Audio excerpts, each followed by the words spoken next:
Good evening and welcome to Realty Coffee Talk. My name is Tahir Qureshi. I'm your host tonight. Today we will have discussion about how to deal with real estate assignment and market update. I have tonight my friends with the Real Estate Institute of Canada. They are fellow Real Estate Institute of Canada. They are CPM, Certified Property Management Specialist, and different designations. And also, we're going to have Khurram. He's a Khurram Law Office. They will be talking about law matters. So first of all, I'm going to welcome you all tonight. I'm going to begin with our President Manjit Saggu. Please introduce yourself about yourself personally and about REIC Toronto chapter. Yeah, good evening, everybody. I want to first say thank you to Mr. Tahir. A pleasure to be on board here and take part of this wonderful show. I've been selling real estate for about 20 plus years. I'm the broker of record here at Century 21 Skylark Real Estate. We do industrial, commercial real estate, residential, and luckily I've met a lot of great people through REIC and find myself with the role of the upcoming chapter for 2020 president for the Toronto chapter. And I've been able to rub shoulders with some great knowledgeable people as we find ourselves on today's panel. I look forward to answering any questions and any concerns that the group has. Wonderful. Thank you very much. Now, Hunter, could you please introduce yourself about your company and yourself? Sure. Again, thank you very much for inviting me to your panel this afternoon. A little bit louder. Your voice is not. Thank you. Again, thank you very much for having me on your panel this evening. You're welcome. My name's Hunter Kirkpatrick. I am a broker with Realty Executives. My office is up in the Caledon corridor, which is just below Simcoe. I've been a realtor for over 10 years, but my entire career has been in commercial and residential multifamily real estate. I cut my teeth with a company called Lendorf and Compo, which goes back and probably dates me. But I have been a member of the Real Estate Institute, and I have just about finished my CPM, and I've met a lot of very intelligent individuals, and they've been helpful throughout my career, and I've learned a lot through that process. I did take a little longer than most to get on the CPM, as life sometimes gets in our way. But I am here to try and assist with any questions you have on my marketplace, which is mainly Caledon Field. Okay, Kirk, Hunter, I want you to increase your volume. I think your volume is not controlled. So now I'm going to ask Khurram. He's a lawyer practicing in real estate in Mississauga. Could you please introduce yourself? Yes, Tahir, first of all, thank you so very much for inviting me in your program. I see your program regularly. They are very informative. Okay, and thank you again for inviting me today. You're most welcome. My name is Abdur Rahman Khurram, and my law firm name is Rahman Law Professional Corporation. Okay, and my law firm, we are working for the last 7 years now. And we are dealing with not only real estate, commercial, and residential. We also deal with immigration, family law, civil matters, and also wills and estate. So my office is located in Mississauga. The address is 5805 Whittle Road, Mississauga. Unit number is 3. Yeah, we'll give that address at the exit when we exit the program. Okay. So Ken Finch, a very known personality. This is his third edition to join me. Welcome, Ken. Go ahead and speak yourself again, Ken. Excellent. So thank you, Tahir, for inviting me once again. So I'm Ken Finch, broker with Royal LePage Signature, and I'm also a past board member, past president for REIC. So it's great that Manjit is stepping in and taking over role as president. So REIC, it's a fantastic organization. That's where, of course, Tahir and I met as well, and Manjit. So it's a fantastic way to meet professionals in the real estate industry. Wonderful. Now we will begin our formal discussion. So I'm going to start with Manjit, can you tell us about a little bit about the institute first of all, because you're going to be the future president this month in our AGM, and tell us about any update you want to share with the public. They need to know what's going on because of coronavirus. Yeah, the Real Estate Institute of Canada, we had our AGM was potentially going to be held end of March, but obviously because of the reasons of COVID-19, as you mentioned, we'll be holding it at the end of the month. That time I will become the 2020 president for REIC Toronto chapter. Yeah, I know REIC for realtors, especially for the FRI designation, definitely driven towards residential real estate agents that want to put themselves just up and above the realtors. We have Ken, about, I would say 70,000 plus, just in Ontario. 86,000. 86,000. It gets higher and higher as we ask. So, you can imagine, I think we're under about 300 people that hold a designation. Yeah. So just do the basic math. When you're trying to go out in the open market and compete, I think to be part of a national system like the Real Estate Institute of Canada, and to be part of a local chapter, which is the largest chapter in that institute, it speaks volumes of what kind of tradesman you want to be in your industry. Every industry has something that allows you to be one step higher in education and ethics and morality.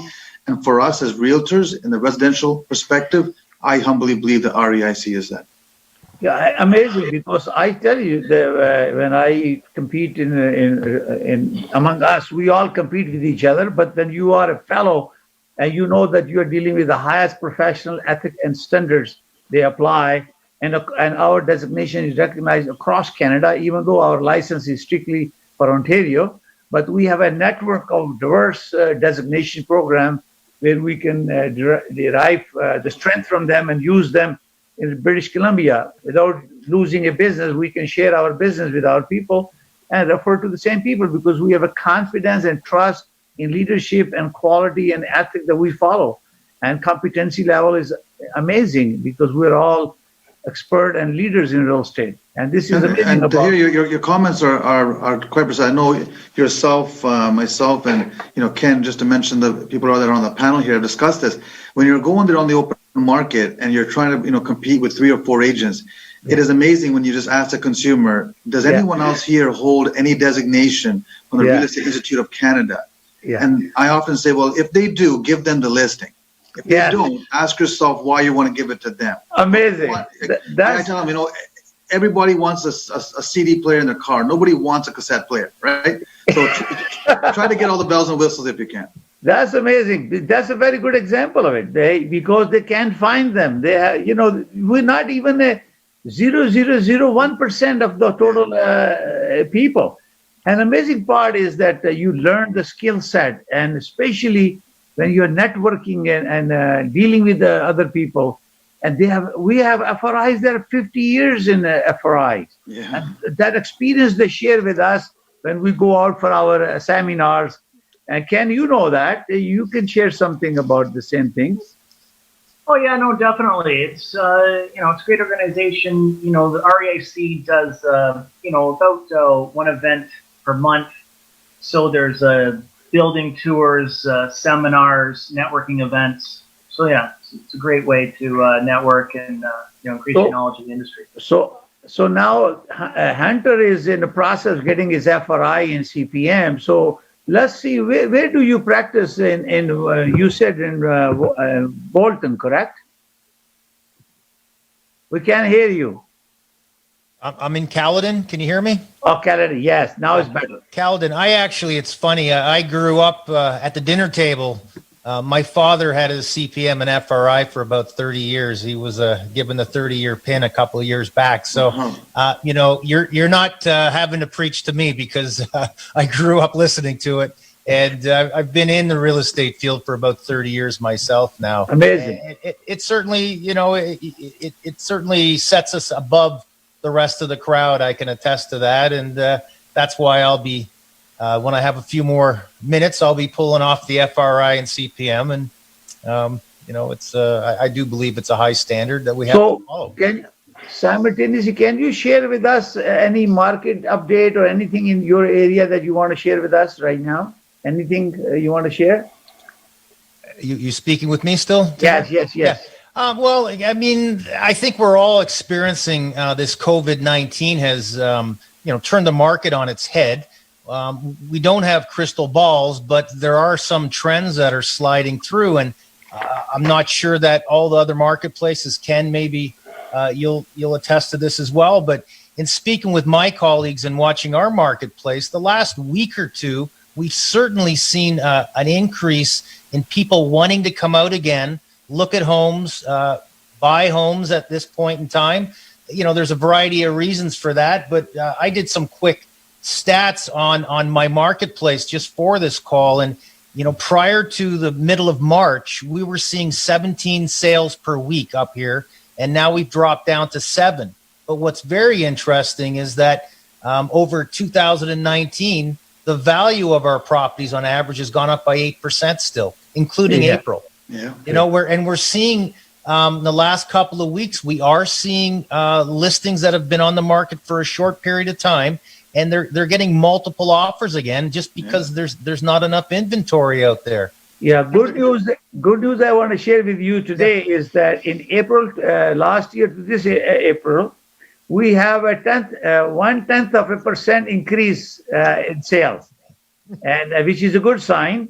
Even though we have the volume has gone down 67%, and new listing has dropped 64%, and our active listing is 41% less than what we have last year. But the positive thing is the prices start moving up now after end of the April. Before it was going down where it was. So we are already entering the positive territory. So before I begin anything here, I want Manjit to say something about if you have a general view of where the trend is going and what you think about it. Sure.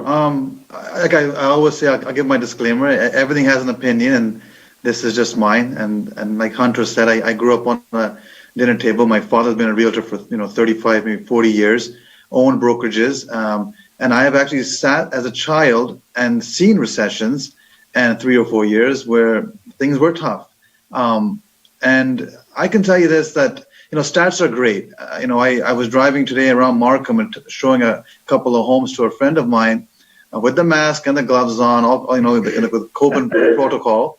But it's amazing where people still say, "Well, how much is this house?" We say it's still holding at 2.6. In my opinion, this is a perfect storm. You're going to have interest rates being at all-time low from currently to about 90 days. You're going to have a little bit of a price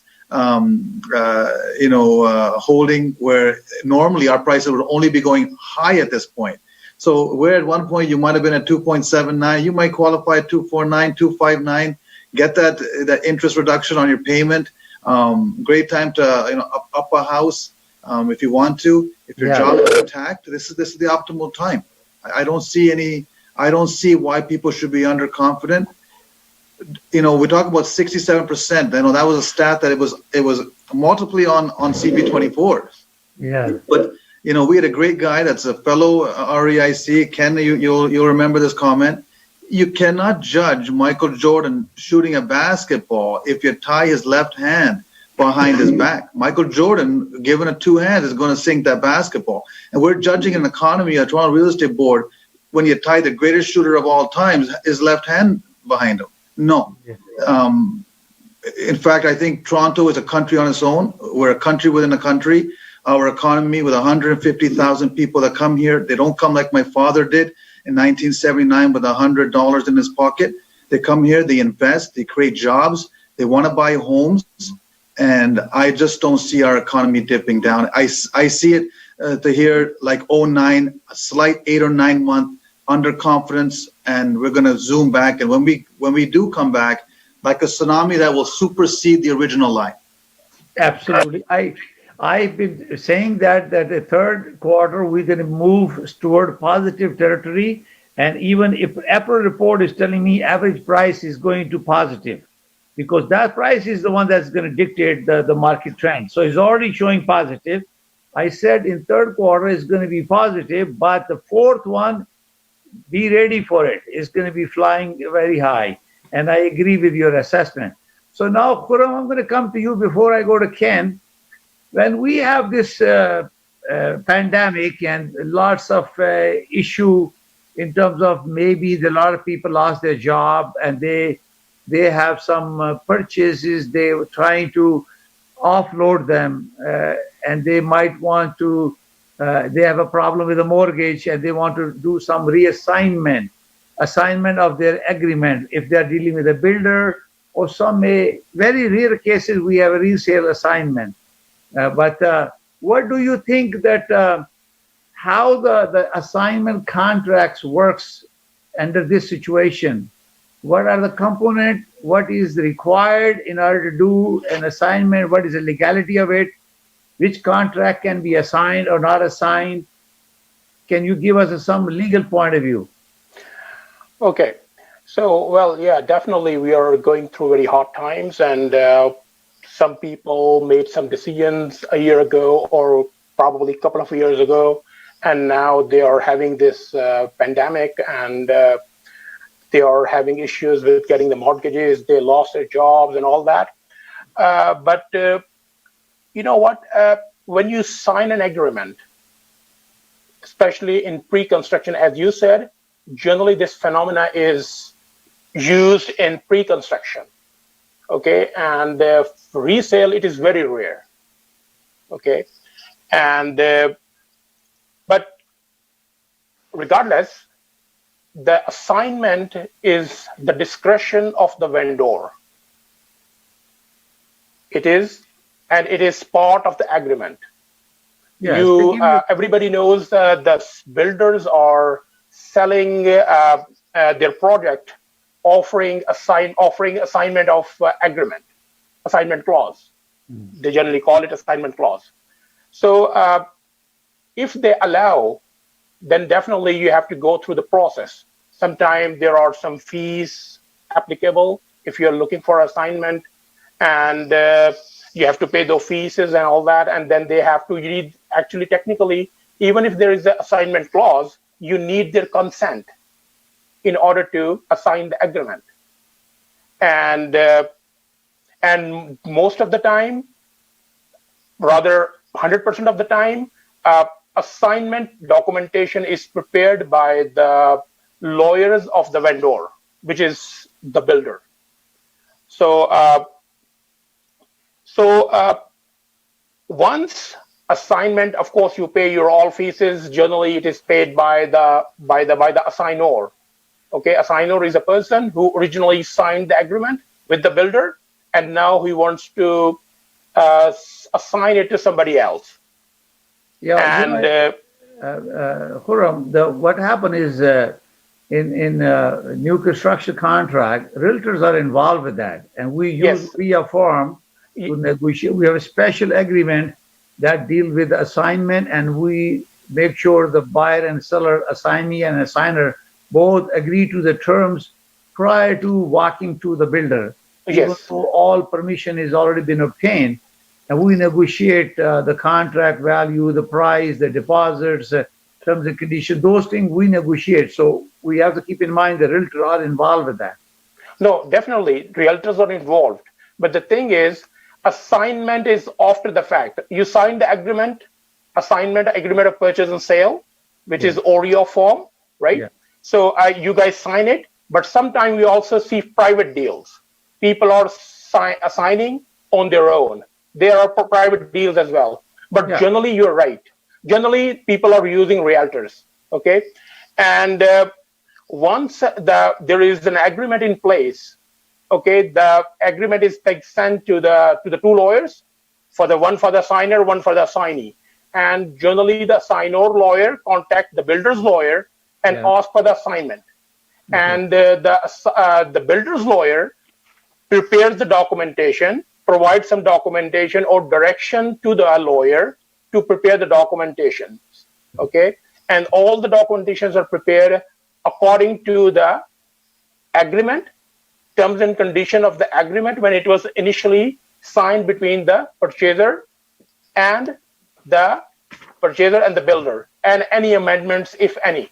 So, so once the documentation is provided, all the associated fees are paid, then it comes when assignor and the assignee has to execute the documents in front of their lawyers, and So money is transferred. Yeah, basically, what is happening is the assigner is giving all his legal obligation and responsibility transferring to the assignee. Yes, yes, And yeah. You can say he is getting a release from it, and then all the obligation are transferred there in addition to all the financial matters. Okay? no. Technically, no, it's not true.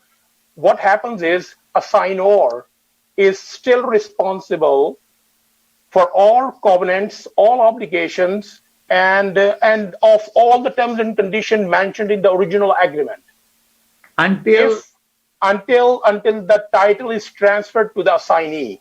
assignee. Okay, if Title, there is a default, if there is a default, right? Yeah. So if assignee is able to close the deal, of course there is no problem, right? But if the assignee is not able to close the deal on occupancy or on the final closing, then of course it's a problem, and the assignor is responsible to the vendor. Oh, so it doesn't end by assigning it. It has to do, the transaction has to be completed. Yes, yeah. All builders, they will not allow it. I haven't seen any agreement. I haven't seen any kind of assignment. The builder allowing the assignment and getting the original purchaser off the hook. No way. They're not doing it. They make assignee responsible as well. Assignee is also responsible, and the agreement clearly says the assignee is responsible as if he has signed the agreement with the builder himself. So essentially, both of them are responsible to close the deal, and they're responsible for all the obligation under the agreement. So basically, it's a legal act to transfer a contract or agreement of purchase and sale to another party, as long as the consent is given by the vendor, which is a builder or anyone who has signed the agreement. In resale, it has to be seller has to agree to the assignee, and to make sure that financially they are satisfied to fulfill the commitment under the agreement which is being transferred. Okay. Yeah, I would refer here a judgment, Zing versus Yuka. Okay, it is a 2019 judgment. What happened in a resale? It might be applicable these days. What happened? The purchaser was having some issues. He was unable to close the deal. So what he did, he asked the vendor, the seller, that allow me to assign the agreement to somebody else. So what he did, the seller refused. He said he will not do that.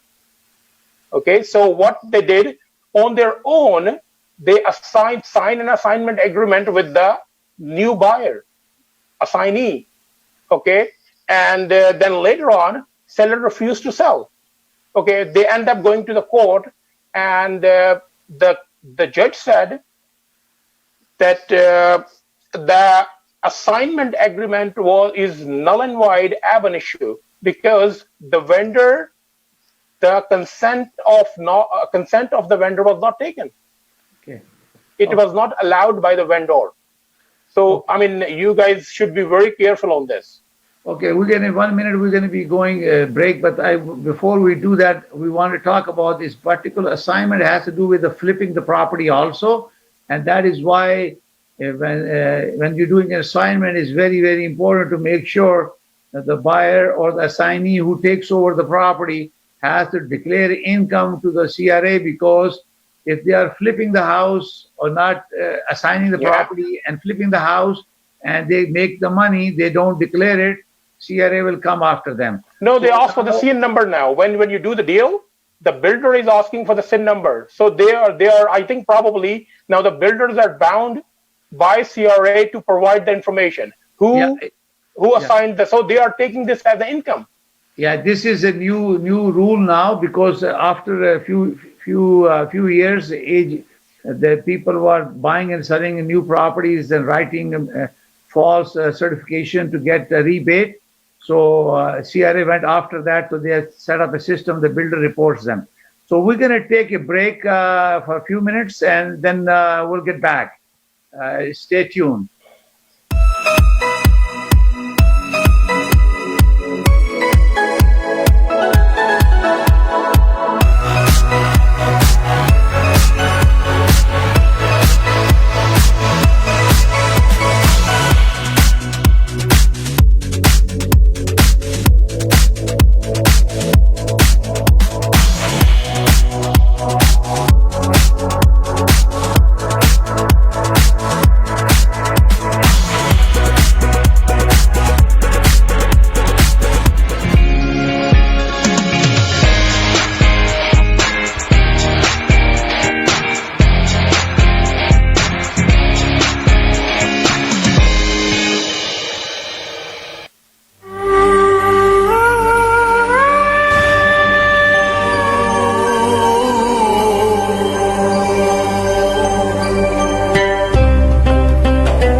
Welcome to Realty Coffee Talk on Avaz Television in Canada, around the globe.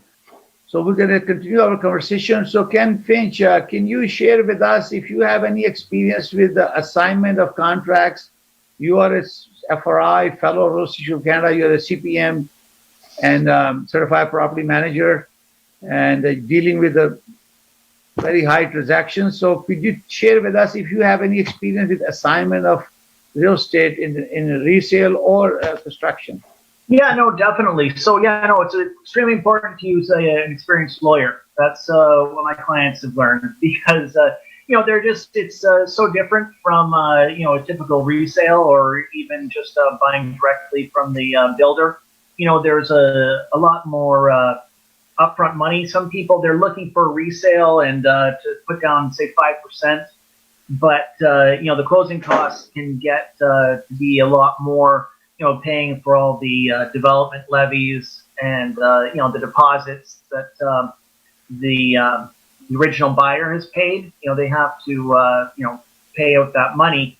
And sometimes it's, the deals have fallen apart. So it's, a bit more complicated, but, sometimes it works out for people. It depends if they want to get into a new project, new condo project, or new house, and they don't. One of the advantages is they don't have the long wait period for the property to get developed. So there's a short time for the move in, but there can be some complications. Yeah, Saggu, Manjit, you have your own brokerage. Right. So you will be experiencing multiple feedback from your realtors working in your brokerage. Yeah. Can you share some experience on assignment, a complication or some? Yeah, something? I wanted just to touch base on Ken's comment, the first one he made about making sure that you have an experienced lawyer on your side. These transactions, sometimes people get burnt originally. Some things are just too good to be true. And one thing that we should tell people is that before any vendor allows you to assign anything, you have to pay all your deposits down. So if the deposit structure is at 20%, and you have these large builders that want that 20%, even though there might be a stretched deposit structure over a year, 2 years, you won't be able to touch that and assign that contract up until the vendor has received all your deposits, which the prices back 4 or 5 years ago could have been $400,000 or $500,000, but for a decent sized condominium in Toronto today with a secured builder that's not going to give you any issues, you're looking at about $1,100 to $1,500 per square foot. The range is big, I understand, but the variance is there. You can buy a condominium for $1,100, and at that variance, I'm sure my colleagues on the panel will agree, it has to do a lot with the square footages. So larger units a little bit less, smaller ones a little bit more.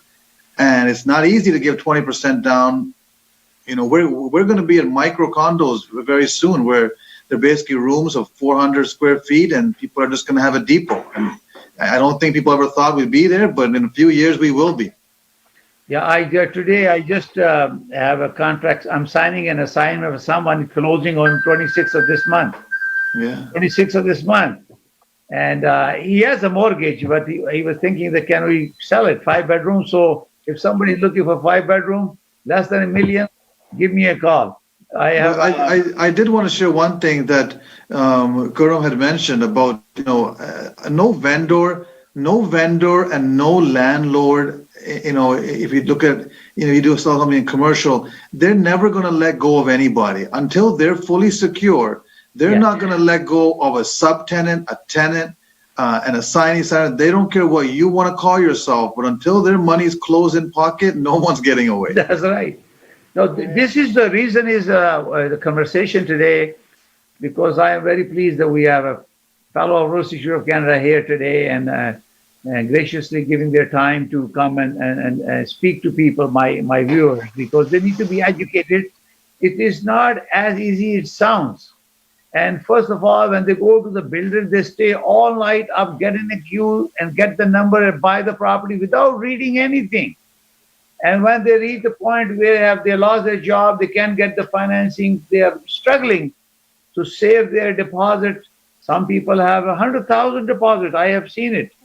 So then they're looking for someone to get it sale, and at the end they may not make any money, but they probably save their deposit, I guess. So these are the things that we have to make sure that they are educated. They are hiring a fellow of Real Estate of Canada because we care about them, and we are highly educated, very skilled, very aggressive negotiator. We think way beyond people normally think about real estate doing transaction. We care to give value to our clients. That's a value proposition is the key for hiring an FRI, because not only that you're getting a leader in real estate, well-seasoned, well-educated, well-networked, and we also have a network of our associates that we can draw energy, strength, skill set, and guidance to do a job right for our clients. So again, I'm going to thank you very much for your sharing. So Hunter, have you dealt anything assignment in? Yeah, I've had quite a bit of experience with the builders. What I think a highlight that I take away from listening to everyone on the panel is that the builders have been doing this for years, and they have in-house counsel. And unless you are specializing as a realtor doing assignments, those assignments certainly have to be put across the desk of an experienced lawyer, as Manjit was saying.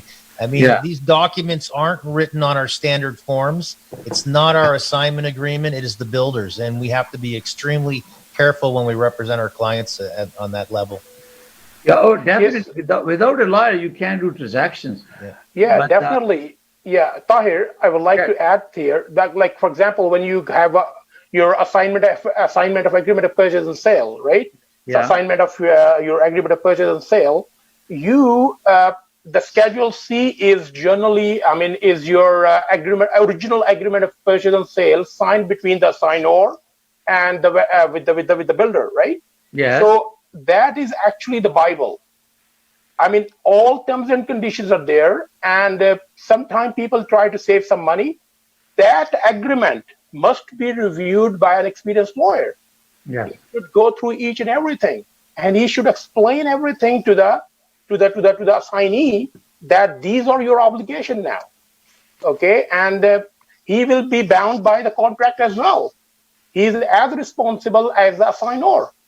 So I agree with Ken and Manjit. Definitely, an experienced lawyer on your side is definitely, and a realtor, of course, who is who is the person behind preparing this deal and who knows the market and who knows where the market's going. Yeah, and, I just want to educate my viewers that when you talk about realtor is a trademark of Canadian Real Estate Association. We have 86,000 realtors in the province of Ontario. Even me, Ken, and Manjit are FRI We are still also realtor, but we took initiative more to acquire additional education from Real Estate Institute of Canada that has been giving this FRI designation since 1955. So we are passionate about delivering a value to our clients. So we see extra education, extra designation, and we follow the national professional ethics and conduct when we are conducting business. We follow, and that's why when you talk about realtor, we are also realtor, but I always promote FRI. I'm a fellow. When you talk about me, talk about fellow of Real Estate Institute of Canada, because realtor, you are everybody's realtor. You can't distinct between a realtor or a fellow. Fellow, yes, because fellow is a fellow of Real Estate Institute of Canada. So I do agree with you that when we are buying from the builder, there is always extra. Because you don't know unless the builder has limit the reimbursement, those development charges. If there is a ceiling there, if there is no ceiling there, then it could be any amount they can charge. Sometimes you remember the educational funds they can charge. Some in Vaughan, I remember $25,000-$30,000 they charge for school. But some areas there already school has been established and builder has already built in the price. So there are so many things that need to be scrutinized. And lots of people don't take realtor or fellows.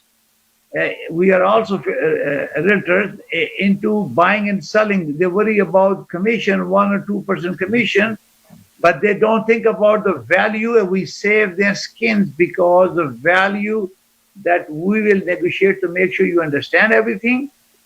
And because remember, as a part of the FRI, we have legal issues in real estate. That's a part of our training. I remember I was a judge and a plaintiff, defendant, judge, and also given a judgment as a part of FRI training program. So we are not lawyers, but we understand the legality of it. And we want to make sure that we have a lawyer like you or other people to work with you. So, Saggu, I'm going to come back to you. So since you became FRI, you have your own brokerage. I think your father started that, or you started the brokerage? My father started a brokerage in 1989, and then we had sold that in 2008. We worked for somebody for a couple of years, and I think sometimes when you have steered the steering wheel, it's hard to stand on the side, and I think we just found ourselves a little comfortable sitting back on the other side of the desk. We now have a smaller brokerage from what we had before, but we try to keep nice, good, loyal people, and like we're having coffee today, we like to have coffee 3 o'clock here with everybody and share some smiles, right? That's good. Since I know you are CCIM, you are a CRE, CREA, and you also CLO. You got tons of designations, because that makes you very special. Do you feel good about it? I do. I think with these if I could share, because everyone has their story in whatever industry they're in. I'll tell you honestly, as I've spoken to Ken and yourself. I didn't sell anything for 18 to 19 months when I got my license. I sat in the door. I faced the thing. I used to try to I bought all these suits. I sold my car. I bought a car that I thought a realtor should drive. I bought a briefcase that I thought a realtor should have, and nothing was working. And I thought to myself that since I'm going to fail at this, I might as well try to be the smartest failing realtor as possible that I would know. The course of that was that I just started banking designations, and I guess in time found that, wow, people are now asking questions to each other. And as I would sit, I would say, hey, your listing's got to get loaded within 48 hours of commencement date. I know that answer. And so I think these things help you. As a realtor, they help you around. And I think buyers and sellers see that. They see the confidence level that you might portray to them. Yeah. And you said something about commission, if I can say. I often tell my sellers or my buyers, I'm going to make you 95% of the 100, and we are complaining about 5% for me. I don't think that's really fair. If anything, you may want to pay me a little bit more what I'm going to get you. So I think, but in order to do that, Tahir, we have to have the confidence and the knowledge to perform that. Absolutely. I tell you that, the with your experience, the skill set, and then training you get, plus the networking, we never thought that you and me will ever meet. And No, look, we know each other 4 or 5 years since I became a FRI, and now you're going to be my president no. in a couple Listen, of I days. think everyone's together. It's like the movie 300. You're only as good as the people that stand beside you. So one person's sword or one person's shield isn't any stronger. But as a group, we are. And I We think are. when we go out and when I meet Hunter out there, before I say Hunter, I'm going to know that, hey, Hunter, how that CPM and FRI, are we, how far are we? And I think that's what happens among us as industry leaders. I do believe we are industry leaders. Yeah, yeah, absolutely. So I'm going to go back to Ken.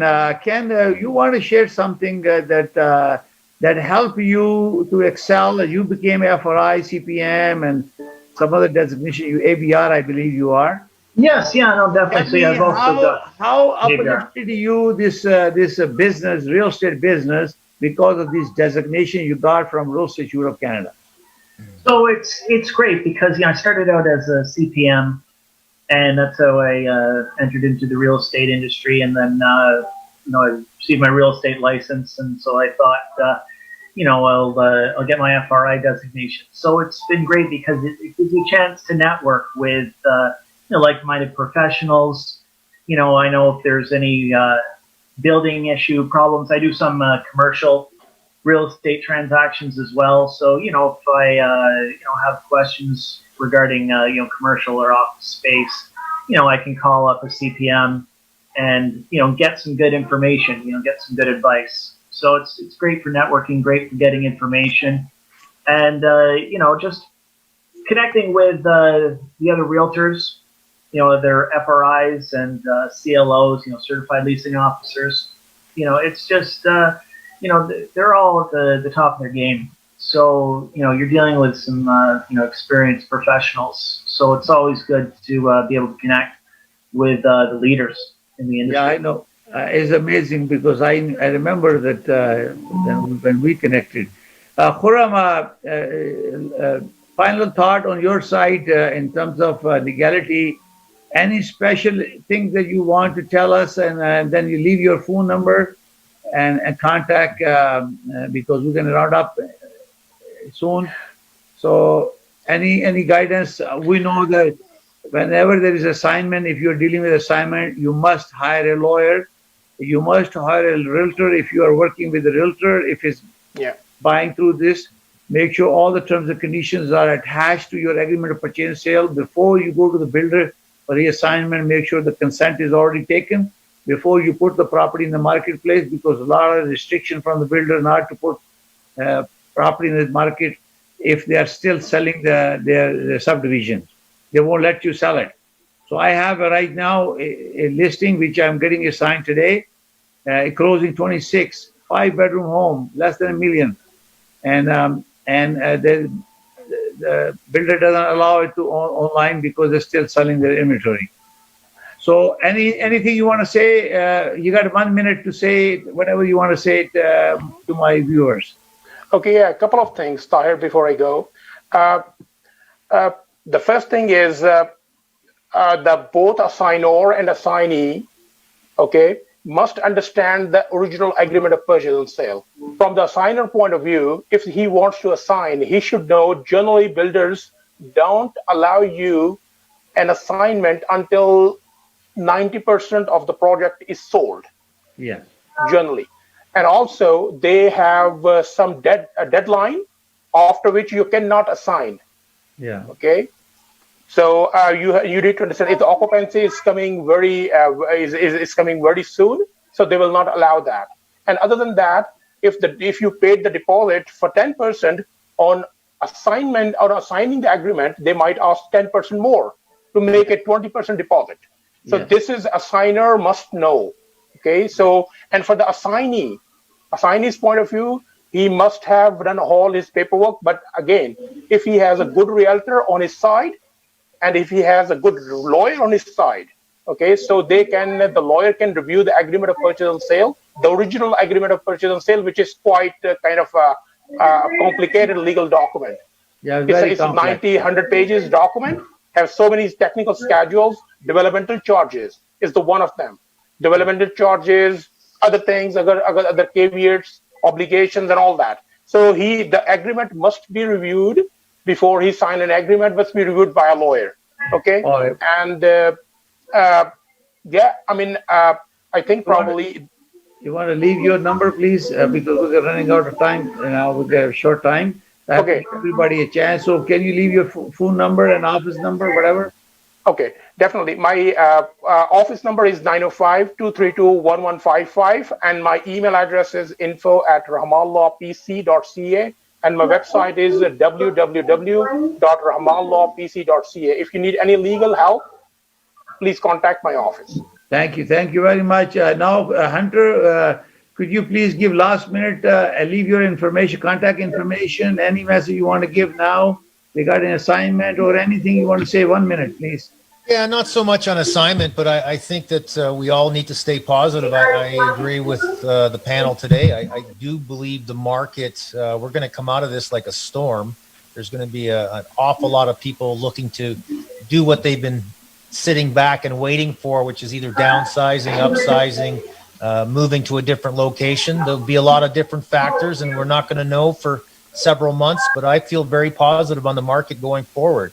So that said, if anybody does need assistance up in the Caledon corridor, my office number is 905-860-0800, and I can be reached on email at hunterk@trebnet.com.